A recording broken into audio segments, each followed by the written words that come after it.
Good morning! So, ayan. Buksan po natin tong gift sa akin ng birthday ko pa. Ito po ay galing sa aking pamangkin na inaanak ko pa. Ayan. So, excited ako sa pagbubukas ng ganitong gift kasi ako, sa totoo lang, madalang akong bukas na agad oh. Kala ko ba naman mati-challenge akong buksan. Ayan.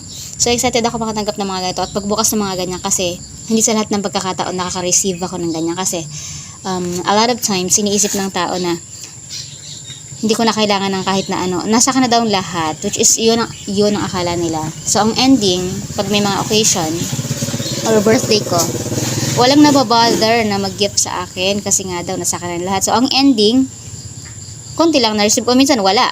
So, kaya ito, wait lang, ano kaya to?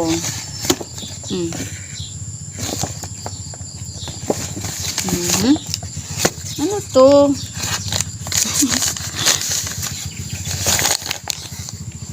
Wait lang.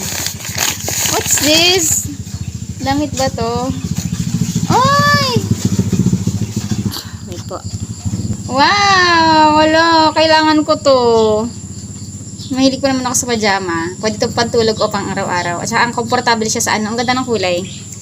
Wow naman. Ang thoughtful naman ng aking ano, pamangkin. Ayan, oh.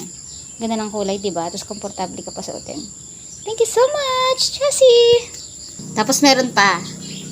Meron pa po dito eh. Meron pa laman. Nahulaan ko na to. Nahulaan ko na tong ibibigay niya kasi nilalaro namin to eh. Nilalaro namin to.